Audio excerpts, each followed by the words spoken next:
All right, welcome to Together We Rise. My name is Sean, And I'm Nakia. and we are excited to have you here today. We are going into an amazing conversation. Nakia, what we're going to be talking about today? We're actually going to be talking about the biggest addiction that people overlook, which is called outside approval addiction. And that's a very important topic because so many people are affected by it. We was just looking, just some research of it, and it's touched so many people. But you decided to write a book that I think really addresses that. Can you tell us a little bit about your book and what you feel why you wrote on that topic? Well, I'm glad you asked. This book, when I was thinking of writing it, God really dealt with me on it. And one of the things that I was looking at was a lot of things that we come into counter with when it comes down to trauma, when it comes down to our identity and other things like that. How is that truly developed? How do we actually come into our true self? So as I started writing this book, a lot of things started coming to me that I realized that I had to fight through and overcome. And one of those things was outside approval addiction. And I didn't even realize that I even had that addiction until I started looking back over my life and seeing certain things that I had went through and realized that a lot of decisions and things that I was acting on and doing was really trying to get approval from other people, trying to get that stamp of great job, and that stamp of affirming me of my identity. And I realized that it played a lot and caused a lot of even mental issues with that as well. And I know that me and you had looked into that, and we saw that it was some mental issues that is attached to outside approval. Oh yeah, there's a lot of different things that's attacked. There's a lot of different areas that you definitely find yourself being approached on and so on. So what we could do is go into a little bit of that if you want. But I want you to do this before that. And for both of us, just to kind of introduce ourselves a little bit, because I know you wrote the book, but tell us a little bit about your background. I'm going in my background. We're gonna both kind of say that. But by the way, we are married, so some people may or may not know that. But this my wife, and we've been married now 14 years. So we're excited about our anniversary coming up in August. But yeah, tell us a little bit about yourself. I'll go into mine. Well, my upbringing was a very strict upbringing. I came from the old school, as they always say, where kids were seen but not heard.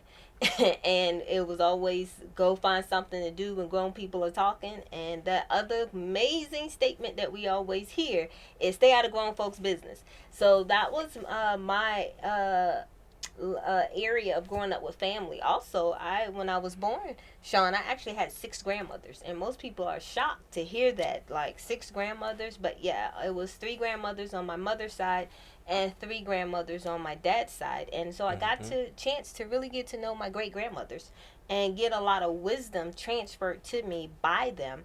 But because of that, a lot of people say when they meet me, I have one of those what they call old soul, that it seems like I've been here before. Hmm.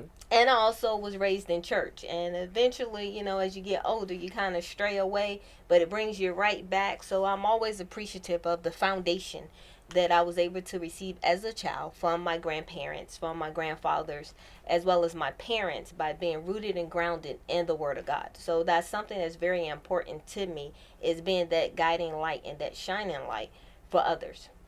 All right. And just for myself, I'm from New York City originally, born and raised. Grew up there, and then came down to Virginia area for college.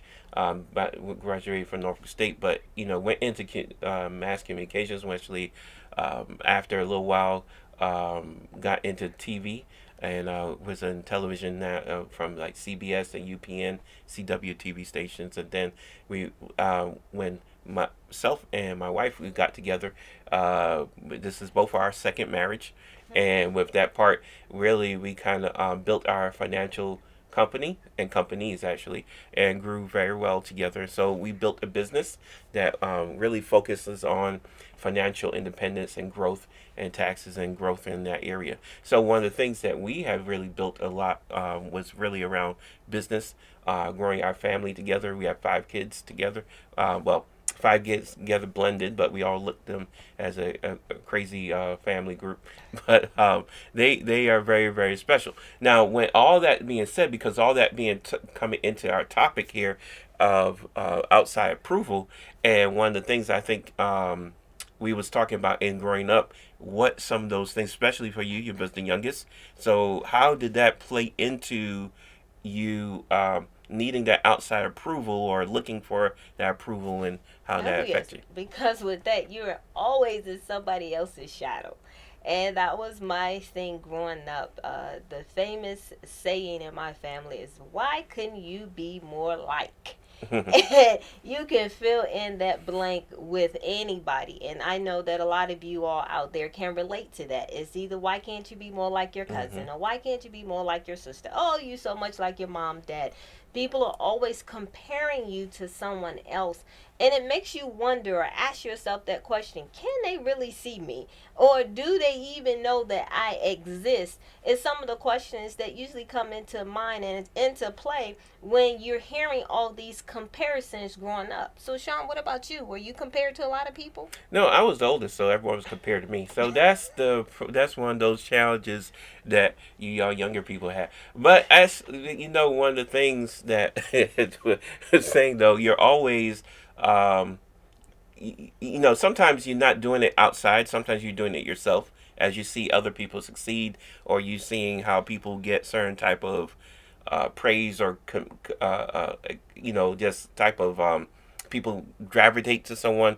And I wasn't necessarily that person that was in the limelight all the time. I was maybe behind or the scenes or but felt I have things to say but not saying them. So you don't do it. You don't. You kind of like have something holding you back, right? And when you have something holding you back, you have either something going to have to help you break that out, or not. But with that being said, like I remember being in school and not going for certain things because I just felt they was looking for someone else or putting that. So how did that affect you, that outside approval part affect you, and your play it through Well, your playing it life? through in school is I teachers don't realize the impact that they make on kids. It could be a positive or a negative impact that teachers make on kids. And for me, I had two teachers that had a negative impact, and then I had one teacher that did a very positive impact in my life. But the ones that had that negative impact, it was more so of them trying to change me. Cause growing up, I was more what people call the tomboyish type female, where I always wanted to be out there with the boys, playing football, roughing it up, and everything. And I had that teacher that just felt like it was her job to change me, where she didn't see me, or she felt like who I was being was not good enough. And so I got punished for being or wanting to play football with the boys versus playing jump rope or double dutch with the girls. So she used to make me sit and time out beside her until she said I, will then go out there and play with the girls. But as Hmm. long as I refused to, I was being punished. And I never understood as a child, why am I being punished just for being me? And that was the beginning of me starting to look at other people and try to, I would say, mimic Hmm. what I thought people looked at as being okay. That's what you call a good girl. That's what you call a bad girl. So I started mimicking different people just so I could get that stamp of approval, or so I wouldn't be punished. Okay, well, you know what, and we're about to wrap up to get to our first break, but I think that's very important for you just to talk about, where you could get this book or tell you the book a little bit. We got about 20 seconds if you could just talk about Yeah, it for a so while. if you would like to get I'm Crying, Are You Listening? You can get it on Amazon. It's also in two local places here at the Pride Positive Vibe 2 on Military Highway, as well as Ebony Arts and Gifts in Chesapeake Square Mall. So go there, check it out, and you can get an actual copy of the book, or go right on Amazon and you can order your copy and get it shipped directly to you. And also, don't forget to leave reviews. All right. So, hey, look, when we come back, we're going to go in more in depth in some of the things that affect you if you're really going into this part where you're looking at outside approval, how that touches you. So, I want you to stay locked in. We're going to be right back, and we're going to be right here, and together we rise.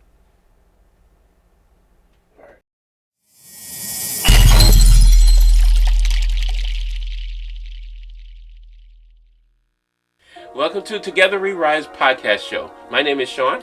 I'm Nikea, and this show is dedicated to help you become relentless and inspired. Help you build your self-confidence and empower you. And help the community move from surviving to thriving. Our upcoming show is going to be about the addiction that most people overlook, and it affects millions of people. So we want you to tune in and find out what it is and how you can overcome it. So don't miss out on this life-changing word. Follow us on all our social media platforms, Facebook and Instagram, TikTok and YouTube. And don't forget to hit the like button and subscribe so that you can get all the updates of our great content to come. Are you struggling to manage your expenses? Do you want to know how to turn liabilities into assets? Join us for a free webinar with Enrico Cobre, an experienced economist and financial professional. Learn how to harness the power of your expenses and unlock your financial potential. This webinar is free, so don't miss this amazing opportunity to gain knowledge and financial freedom and start turning your liabilities into assets. All right, well, welcome to Together We Rise. Hey, look, we are talking with my wife, Nikea. I am Sean, and we are going to be diving into the book. Now, real quickly, how long did it, why did you write the book? All right. Well, there were some challenges facing during the time that I was writing the book and up until the time that the book was completed. When I first got the idea of writing the book, it was a long title to it. And I remember when the title first came to me, it was a bunch of questions. And it started out, can you see me? Can you hear me? I'm crying. Are you listening? And then my husband and Sean told me, he's like, "Kid, that's too long. You need to shorten it." So that was one of the challenges. The other one was, how much of my life story do I put in this? And that was another challenge and fear. How much do I show me? How much of the vulnerability of myself do I put in this book? So those were the challenges I had inwardly, but outwardly, I knew I was going to be telling a lot of my childhood and things that I faced growing up with my siblings, with my parents, with aunts and uncles. And I kind of thought to myself, once they read the book, how would they feel? Would they be mad that, I exposed some of this? Because remember, I grew up back in the day where they call it old school, being grown up or being reared up, wherein what happens at home stays at home. You don't talk about that. You don't expose that, and so with this book, that was a lot of those challenges and hurdles that I had to overcome was, hey, this is my life. This is my truth. And how can my truth help someone else? Because these are things that I went through, but I have been able to overcome them. And I always tell people, as I talk a lot with Sean, you can't see the scars, or you can't see any of the trauma that I've been through, because I've now been able to let it all out. And I just want to share with you all, if you're that person that's holding back and writing your story, don't let it be the story that's untold. Every person has a story that needs to be told that can help somebody else out there. Absolutely, absolutely. So you talked about things you overcame. So if you don't mind talking about what some of those hurdles, what some of those challenges, what some of those life events that you overcame. I know we could dive into them too, yes. But what some things, like if someone said, what did you overcome? What some of the things that you overcame? One of the things I overcame is a domestic violence marriage. Most people feel like that once you've gone through an abusive relationship, it is very hard to find love again. Or some people say, hey, once you've gone through it, then you find yourself in that cycle that each relationship you get involved in, becomes somehow another form of abuse. So looking and trying to figure out, hey, when is it the right time to get into another relationship? When do you know that you're prepared and that you have healed from those abusive situations, whether it's mental, physical, or emotional? Some people think that abuse is just physical, but no, there is mental and emotional abuse out there. So that's one of the things that I jumped over the hurdle in. But the reason why I stayed in it for as long as I did was because of outside approval. I was Okay. so worried about what other people would think and what other people would say, and not really looking internally at myself or the damage that was happening to me, because I was so busy focused on everybody else and ignoring myself. Okay, so those are negative coping mechanisms that we are using for that, that for Outside approval. outside approval, right? Yes. So, and definitely could relate to that. We both both of us have second marriages. We both have because of outside approval didn't do things before, earlier with that. So with that being said, that with that, what's some coping mechanisms that you say was negative that you used or that did not help you, but in the long run hurt you? Like now, I'm gonna just read some just like I know like quick stuff for research. Like we say, like overworking is a coping mechanism. So if you haven't overworking, and you're not doing it for the right reasons, that's a coping mechanism. Well, It that might was be. one of mine. That's why I always tell people that I'm a recovering workaholic. Yeah, I don't know about recovering, but it's your workaholic. But we don't actually though we because as you say that's a good. Some people It's could very say it's a good. good thing Yes. to be work hard worker, Yes. and it's crazy that you're good at it, at this, and it's going to bring you success with that. But at the same time, it could be negative. So how did that part was negative versus positive for you for the overworking part? Well, for me, the overworking part is it did not allow me to spend a lot of time with my children. I would say because I worked three jobs, it was nothing for me to pull a double shift. So if they asked me to stay back, I was that person.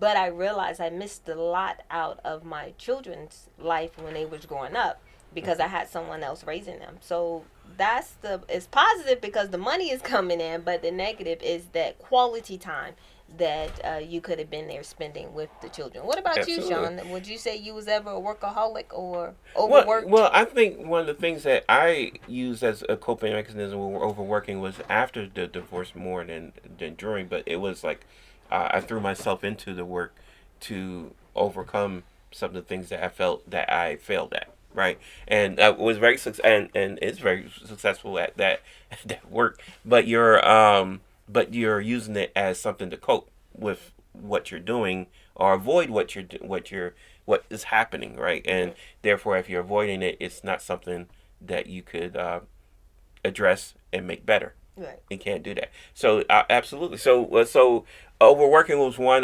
How about angry outbursts or being angry, Well, upset? I was never that angry black female because, again, me looking outwardly, I always heard that as a negative point of view in a black woman. So my thing was I suppressed everything. So even if I Depression. was angry, even if I was upset, my coping mechanism was for me to go numb. Hmm. And I honestly found out that that mechanism is the worst mechanism that a person can have, because when you can literally shut down your emotions where you feel absolutely nothing, it's very scary, because guess what, you're liable to do anything Hmm. because you don't feel nothing and nothing can affect you. But that, I felt like that was my way of protecting me. So I got very good at knowing how to detach from situations and reality and just do a complete shutdown. So I know I was never that angry female. It was, hey, if that's what floats your boat, let it float. So I went along with a lot of things. So I would say that I was more of an enabler to my abusers than I was as the person who caused conflict. I was not a confrontational Now, this is when person. you was inside the relationship you talking about? Inside and out. And I after? was never a confrontational person. I had to grow into that, into speaking up for myself, into saying, hey, I'm not going to tolerate this, because when you're tolerating stuff, you'll fall for anything. Absolutely. So would you say that in writing your book, that's part of you getting because getting your voice and being able to Yes. speak and people to hear who you are and what you're feeling in that part. And Yes. so how has that been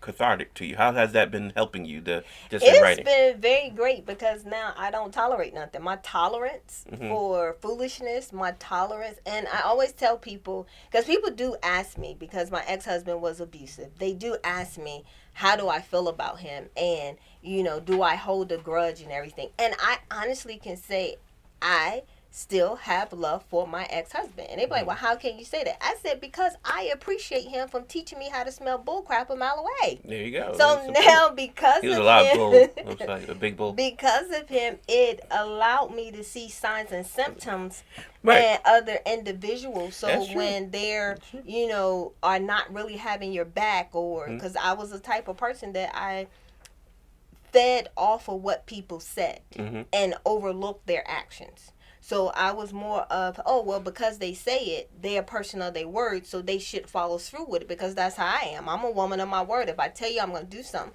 I'm going to follow through that. But I realized that everybody's not that way. They use words to cover up their shortcomings in their action. But if you really watch people action, you'll really see who they truly are. All right. Well, we're going to talk a little bit more about that. I'm going to talk a little bit more of some of these other coping mechanisms in a minute here. Yeah.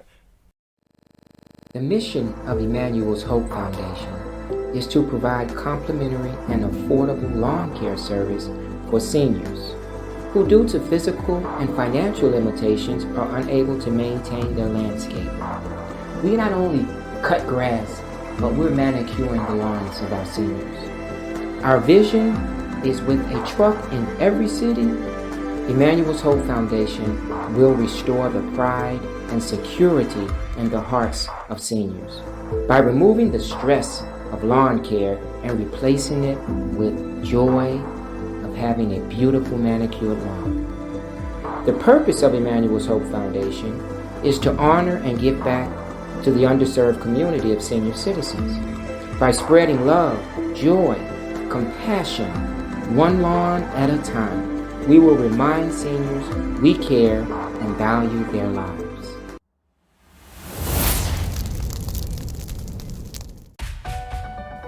For custom t-shirts, gifts, and more, contact Papa Rexy. We specialize in customizing t-shirts, hoodies, sweatsuits, socks, tumblers, mugs, wine glasses, welcome mats, pendants, pillowcases and blankets, towels, candles, and so much more.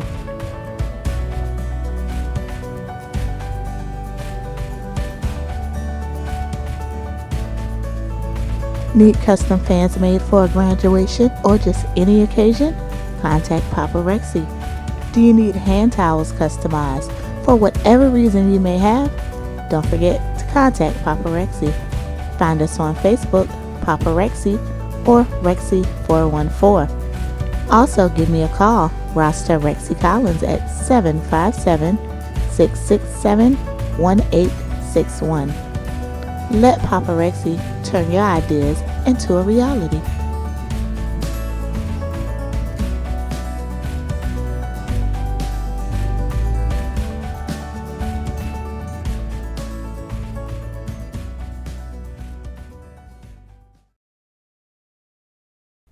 I don't So know what how other to close that.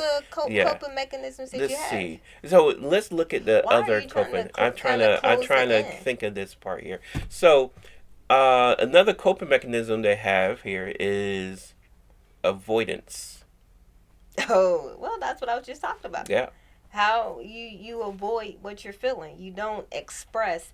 My biggest saying that I used to say before I overcame outside approval: as long as you're happy, I'm happy. Mm-hmm. So even though I'm dying on the inside, to me that didn't matter. What happened to me never mattered.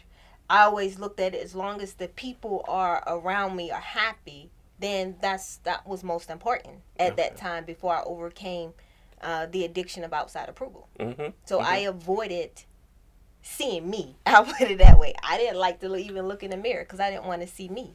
Got you. So, and what happened when you see you? What I mean, and this is I want to say that because somebody's going through this right now. So when they feeling this, because this is well, I realize it's kind of like your spidey sense now might be tingling, or you might be realizing out there, hey, look, this is what's happening. So how did you, when you looked in the mirror and you saw you, what was going on? What would you feel or whatever like that? When I first did that, looking in the mirror, I did not like the person that I saw.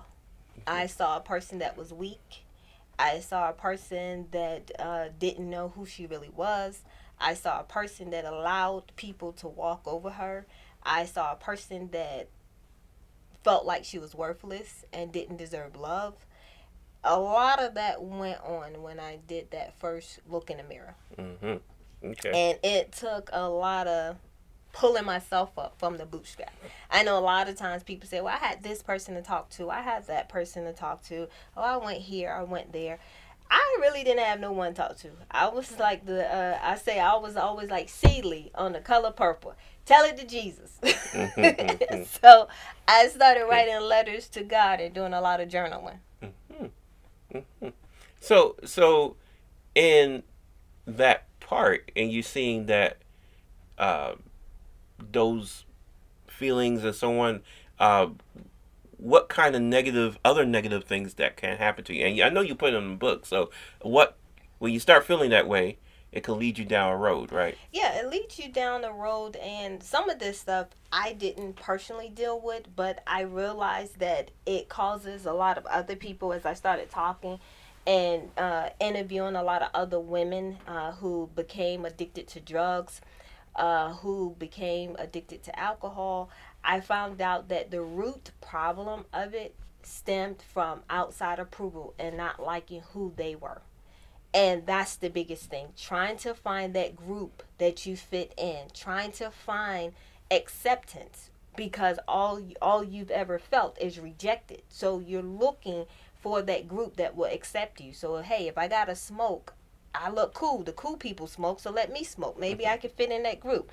Hey, the cool people drink, let me drink. I maybe can fit into that group. So you find yourself bouncing around from group to group to group, trying to find that group that will accept you, trying to feel like or find that belonging. Mm-hmm. I got you. And so now that's just one of the areas. So we're gonna keep on focusing on that part though, because I know there's a lot. It is It's a a lot. lot of things in there. So we are talking about that of your book, and how did you address that then? Like, because like you said, you're exposing it, you're giving it out there, and when you did have those feelings and that before you made a change and you start transforming, what how did you get through? A lot of these feelings that that I went through, and before I overcame approval, what I did to cope with it was, one, I did a lot of journaling.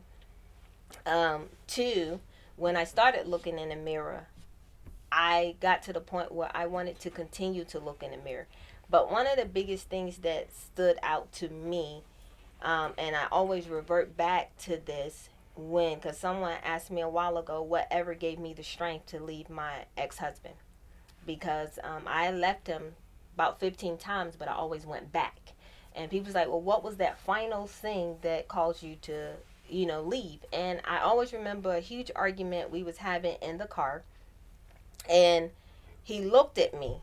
And when he looked at me, this was the first time I could say the Holy Spirit got a message through him to me that said, the day that you realize how beautiful you are on the inside would be the day that you leave me. And I never understood what he said at that moment. But as I continued in my quiet time, as I continued looking at myself in the mirror, I started trying to find the beauty that he saw inwardly that maybe I could tap into and bring it outwardly. And so that right there, once I found the beauty on the inside of myself, which was the Holy Spirit, that's when the strength started slowly coming for me to now start taking the steps and start putting things in place to now shifting from looking for the approval or looking to him to fill the void that was on the inside of me. And nothing he did could ever fill that void. Well, that goes into something because, of course, again, we getting married, having that, you already was in a hurt state Yes. when you got there, right? And that's something we're going to talk about. But right now, I mean, you was a hurt state before you got married. And one of the things I know we talk about when we're doing our marriage conferences or doing things that two people that's hurt should not be getting together. That's correct. If you're half full and the other person half full, like if you say, well, that person completes me, like, oh God, that means that you not complete. Like that's me. So you missing a piece, and that person have to break off a piece to try to complete you. It's not gonna work because now they're missing a piece, and we don't work that way. So we are it's a relationship doomed to fail from the beginning, right? And so how can, now looking back, do you see those warning signs that you should have said, like, hold up, nope, don't keep moving forward, don't move forward, warning sign kind of thing? Did you see that? Yes, the warning signs was always there, but again, because I was addicted to outside approval, remember, I held on to words. I didn't look at action. But if I would have looked at his actions was never congruent with his words. But because I was the person that held on to words, my thing is, but he said. So I'm like, eventually, what he said, he's going to do. And that is what never happened. And I think with females that is hurt, we go into a relationship feeling like that, one, we can fix that person, or we connect with that person based off of the hurt and trauma. So what's connecting us emotionally is the hurt and not something that's healthy. And when looking back, I realized that I was connected to my ex-husband emotionally, not because of something positive, but because he had went through abuse in his background and family. I had gone through abuse in my background and family, and we felt like, hey, we come together, we can make our own family, and it could be me and you against the world. Right. And really, that was just a train wreck waiting to happen. Okay, so having abuse or having things that you went through that you have not dealt with is something that's going to interrupt or hurt any relationship that you move into, right? Correct. But there's a ton of people out there that say, no, but I need love. I need my love. I need love to help me overcome this, and they're looking for love. And one of the old songs, all the wrong places, but but they're looking for that. So what is it that you could help them? And they're saying, like, hey, if you're feeling that way, what can they do to start the process of moving forward without looking for that in the wrong place? I would say, number one, take time for you. Get to know you, who you are on the inside, the true you, the real you. You have to be vulnerable to you before you can be vulnerable to anybody else. You have to love you before you can love anybody else. And I always tell people, whatever is on the inside is the only thing you have to give out. And if the inside is empty, the only thing you're going to give out is empty. So you're giving out empty words. You're giving out hurt words. So take care of you. You are the most important person. Once you've taken care of you and that you're healthy, then you can then be able to help someone else. That's a good place to be at. You have to take care of you. You have to look out for yourself. It's okay and sometimes to say, hey, I have to look for me and build myself up. And actually, to do that, I think we both agree, spiritually is so important to build yourself up, to go into something that will deal with your spirit first, because we're spirit first before we start dealing with all the other things. So in that part in rapping, And I just have a quick question. Mhm. So let's just say, because I know me, I come from abusive background, but for you yourself, you and your first wife, it wasn't abusive. So how do you find a marriage that comes together not off of abuse, but still end up not working? What would Yeah. be some things that you would say? Well, I mean, Looking I don't back. think it necessarily has to be that. Well, first, and she had some challenges in her part of her childhood, but I don't think that's necessarily our marriages failed because have abuse in the past. And that, Exactly. however, you have to grow. I always tell people that either people sometimes people grow and some people change.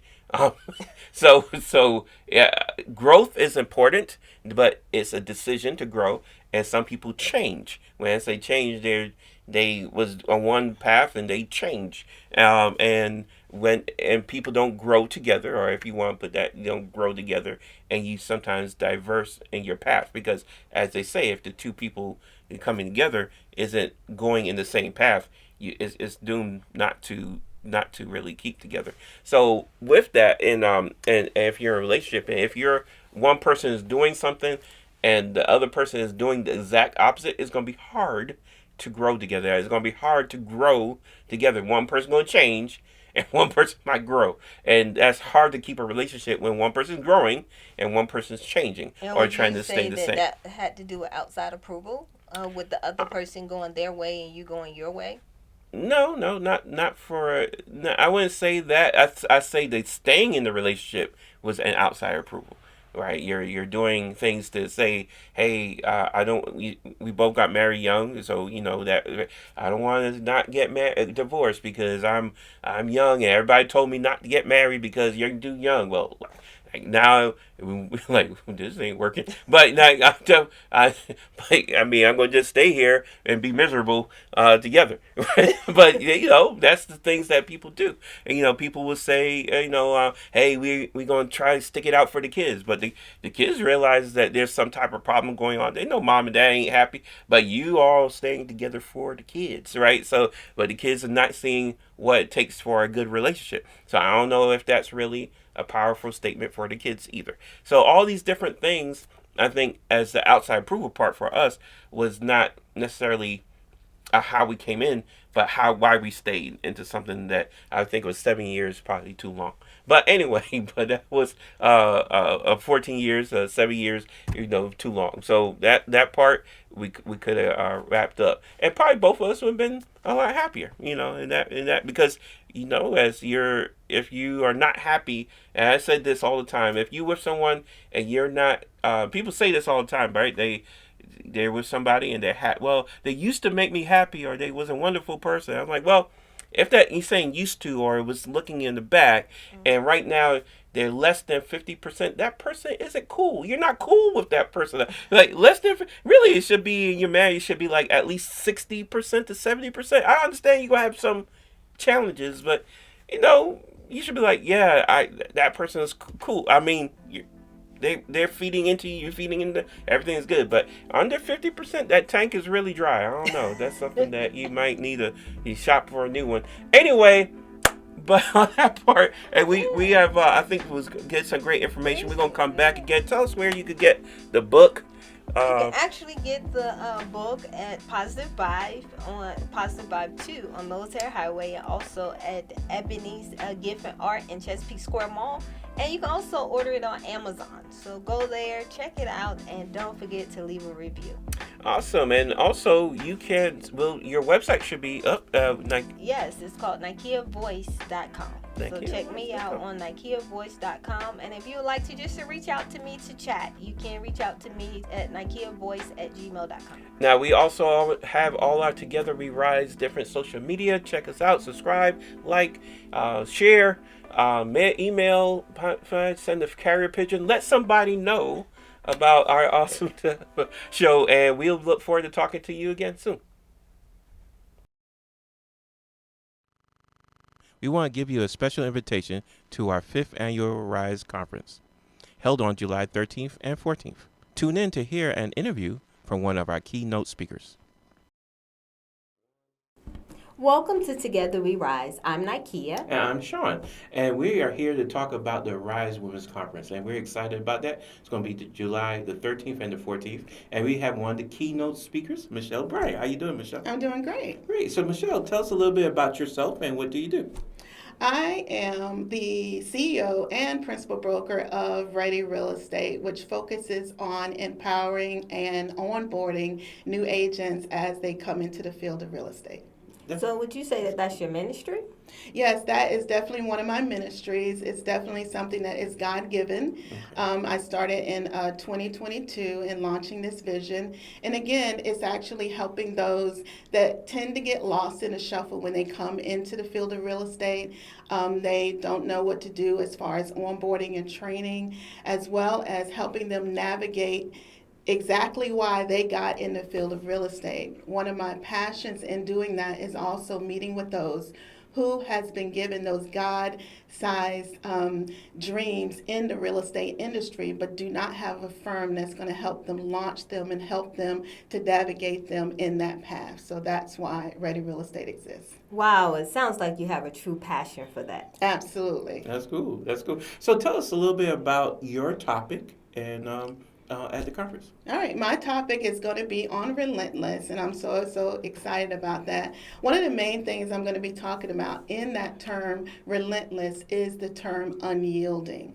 And I think that's very, very important, that not only in what we do as far as business or in ministry, but how our walk with God is, that we have to make sure that in Christ, all that we do, it is unyielding. So we have to make sure that we're focusing on Him in all that we do, and that we're lifting up Him in every arena.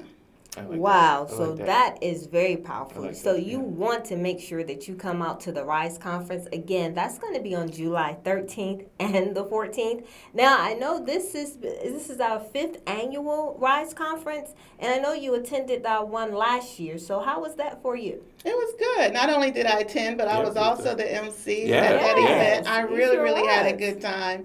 It was really great. We had a lot of ladies that come out. We had vendors, we had great speakers, and we had great topics.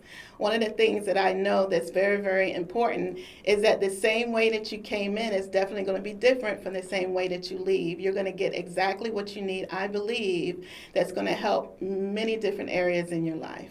No, I know the last time since you was the host and you also had a table, right? You was very involved. Have you had friends or people that was there and just some responses as we had a little bit of time? What's some responses you got from people that came out? I've had some great responses. I had some responses on women that have been in a conference in a long time, and I tell you what, they just kept talking about it because the speakers was actually speaking on exactly the things that they was dealing with, and they didn't know how to be able to navigate those thoughts.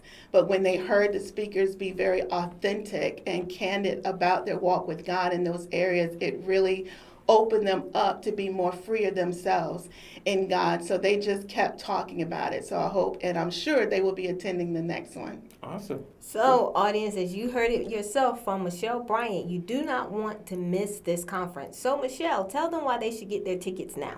Well, because just get your tickets now. I think that this is a really, really good time to do it. Don't wait. A lot of people wait until it gets close to the event, but I said, hey, this is the time to get your ticket, so it's not coming up so quickly on you. And then you have so many opportunities to tell so many people about it. Yes, so you want to make sure you get your tickets. Again, the reason why you want to get it early, as she said, you don't want to wait because you know what? It might be sold out. And again, just by you tuning in and hearing this message from Michelle, guess what? If you hit the link below and when you register, type in radio or call us and say radio, you'll get a discount. That's right. And if you do that right away, guess what? You'll be able to go ahead and make an amazing, amazing gift. And also get something for someone else too, right? This will be an amazing gift for somebody Absolutely. else. So we look forward to seeing you there. And basically, what's the dates again, honey? Again, that is July the 13th and 14th. You do not want to miss it. That's right. And so with that, if you're checking us out, we don't want you to leave without hitting the subscribe or like button. So thank you for tuning in to Together We Rise. Check us out on Facebook and Instagram. YouTube and TikTok. And Together We Rise. We'll see you later.